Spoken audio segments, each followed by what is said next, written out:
look a little crazy. I'm in so much. It's just kind of doing whatever it's doing. But anyways, fit check. We're outside. Okay. Looking fabulous. Like a whole pumpkin. Okay. We're in my favorite place. If you know me, then you know I love to be outside. I love this little corner of our home because it's in the shade and the fire pit is here. There will be a pond there. I can like see the whole yard. Like it's underneath a big beautiful tree. Y'all, I do not know what's going on with my fro. Whatever. It's gonna have to be what it be. It's this piece. It's this piece, y'all. Okay. Anyways. So today I thought let's talk about judgment, right? Because I personally believe everybody's judgmental. A little bit. I just think there's no way to live life, not learn certain things, and then not see people or scenarios and come to an assumption. Now, I tell everybody, I judge, but I give you an opportunity to either prove me right or prove me wrong. My first assessment, your first impression, I could be dead ass wrong. Like I might not be nowhere close to what I thought. I could have assumed a bunch of things and assumed all the way wrong. I leave that shit open. I don't just assume something, judge something, and then, okay, I absolutely knew I was right. No, I don't do that because I know people, the human spirit will surprise you a million times. I know some people deliberately alter the way they act in certain environments, alter the way they talk, the clothes they wear. So I will not allow that first assessment, that first judgment to be the end all be all for me personally. But the funniest thing to me is when someone thinks that they're judging someone accurately and they believe it with conviction. And even when they're proven wrong or shown a different perspective or a different side of them, they still are in disbelief. They still are so firm in their conviction and their first judgment that, oh, no, no, no, this must be who that person is. And it, the reason I mention that is because for me, my personal story, I cannot tell you how many times I have been misjudged. People always assume, I mean, I could list a million things that because I'm light skinned, I try to overdo my blackness. But truthfully, I embrace my blackness so much because it was taken from me at an early age. Part of my journey of self-awareness and self-acceptance was accepting that I'm the only black person in my family. My father's Nigerian. I'm proud of that. I embrace it. The fro is a sign of the revolution. You can kill a revolutionary. You can never kill the revolution. So I will inherently accept and rep and be proud of my birthright, a melanin, sunshine goddess. So I I've been perceived to be any number of things. I mean, I don't necessarily want to list them all because I don't want to give clout to people's misperceptions. But I think the funniest thing to me is when someone assumes if you're one thing, that doesn't also mean you could be other things, right? Like I am a mother, but I'm also quite understanding of the role and importance of fathers. So I'm not a father, but I will rep fathers. I will speak on their behalf because although I'm a mother and I think mothers deserve more support and recognition, fathers do too. Being proud to be a mother doesn't mean I also cannot be open and proud of fathers and understand their struggle and their strife. Okay? I am very confident. I am very confident in myself, in the way I look, in the way I approach most situations. That doesn't mean I don't have insecurities. You can be both. So to judge someone and box them into this small thing, I think it's more of a lack of intelligence because being one thing does not mean you can't be another. I am black. My mother is Caucasian. You can be more than one thing at the exact same time and not be wrong. I am typically a very open person. But for the longest time in my life, I held my nearest, dearest secrets to me, close to the vest. I didn't tell anyone because I felt like I didn't need people to know me that well. I'd rather you think you know me than really know me. Because if you really know me, then you're in close to me and you can hurt me. So I I am amused by people who I encounter in my life who are like, damn, I saw you. Let's say I saw you with your kids. And then they hear some of my life story on my podcast. They're like, I saw you with your kids. You're so full of love. You're so full of life. You laugh. You play with the kids. I would have never thought you've been through what you've been through. Both of those things can be true. I've been through a lot, but I still find reasons to laugh and to love and to pour out that light, regardless of what I've been through. But it doesn't change that I have been through them. Like, am I aggressive and defensive? Yes. But I also desire more than anything for my feelings to be validated, for someone to hear me, to love me as is, to be tender and soft with me so I don't have to be so defensive and aggressive.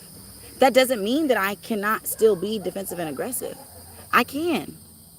It doesn't mean I don't still crave and desire someone to be soft to me and kind to me and try a little tenderness. I do. Both of those things are true. I'm a soft ass gangster for real. What do you want from me? Like, I am very driven. I like to see things through to the end. I like to start a task and complete a task. That doesn't also mean that I am not worried when starting something new. Because if I've never done it before, if I have no experience in it, then I'm nervous. I'm nervous about this new thing. I'm nervous about how the result. I'm nervous about the process. But it doesn't mean I'm not still driven and determined.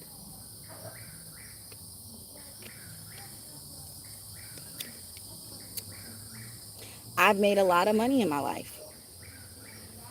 A lot. Being in a cash flow business means a lot of money comes through your hands. I also spent a lot and didn't save a lot. I spent a lot purchasing large things, luxury things.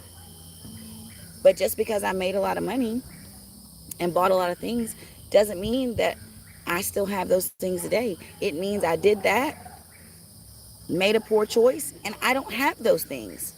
I have different things that I worked hard for in not a cash flow business to acquire, to accumulate, and it took me longer. So I value it more because it wasn't fast cash. It was long, slow, steady, hard earned. But I appreciated it more. This was more fun because it was faster, it was easier. But this held the most value to me because it took me longer and I had to do it a different way. Doesn't mean that that's not true, that I didn't have those things. And it doesn't mean that I don't appreciate and value the things that I have now. Um,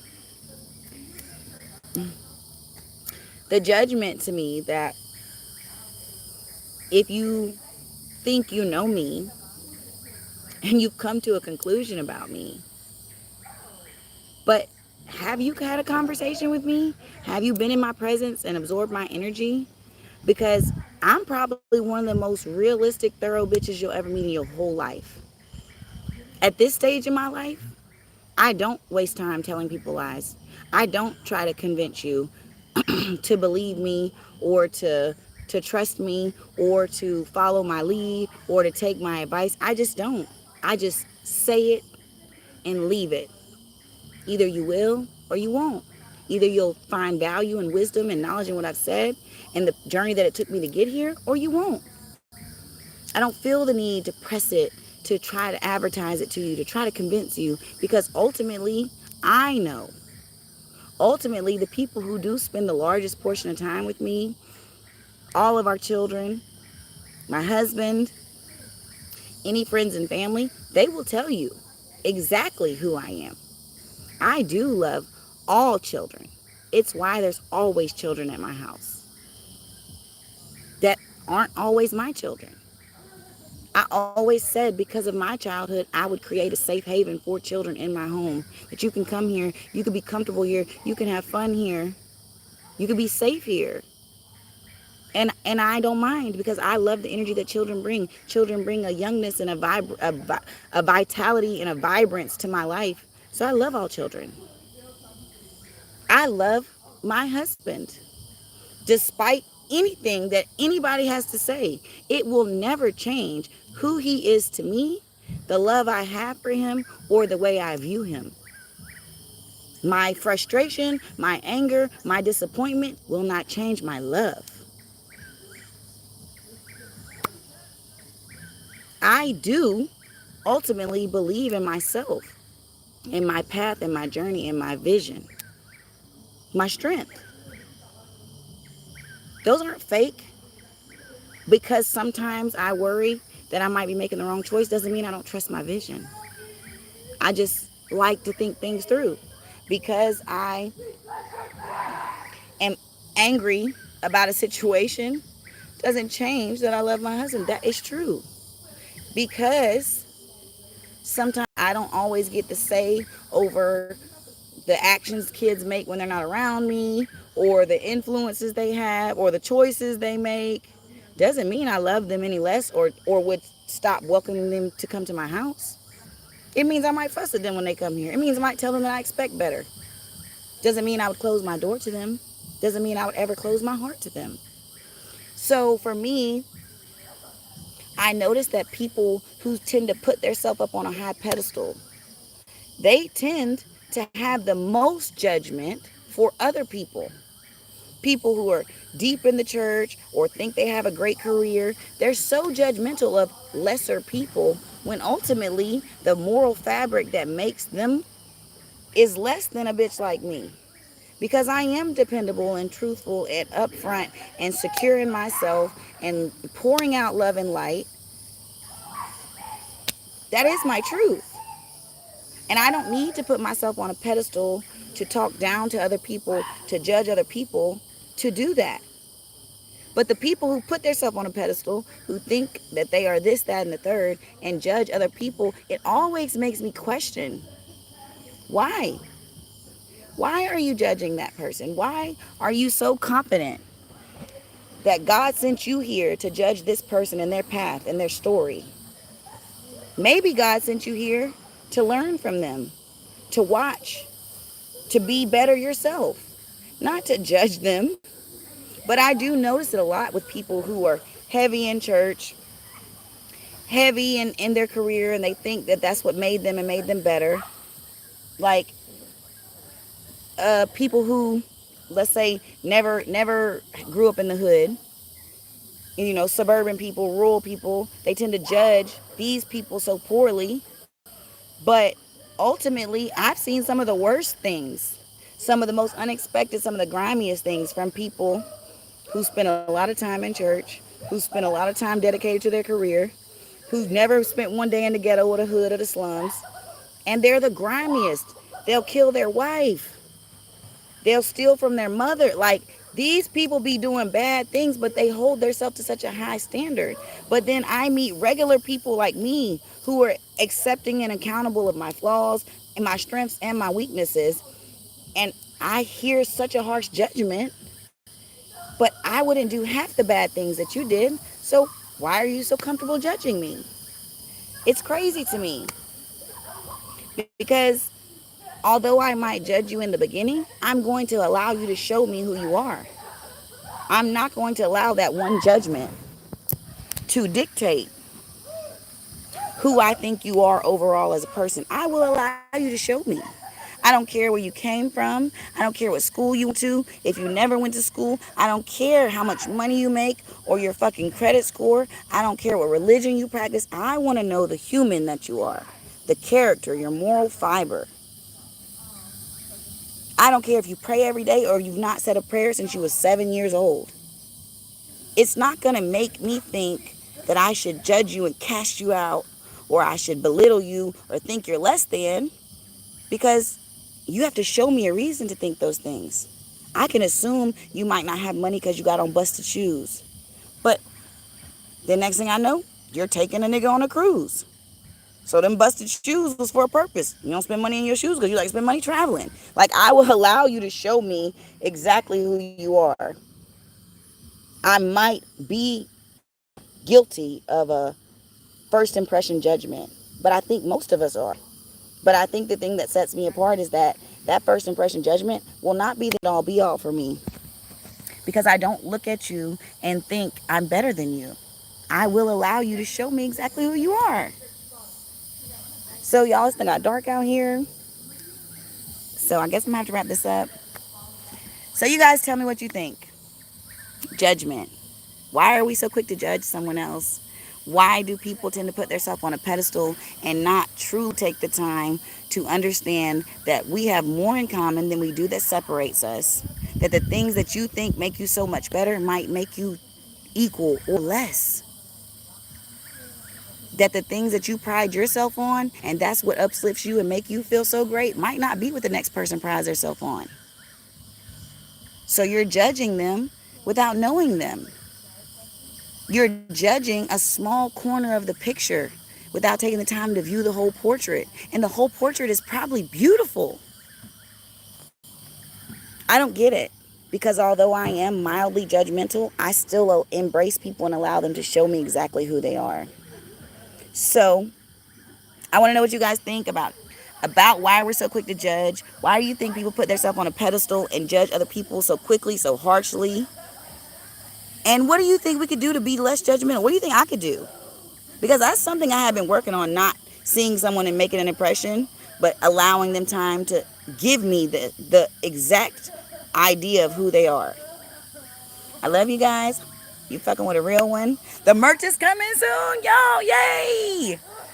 Love you. Sit in our skin. Thank you, darlings. Run the numbers up.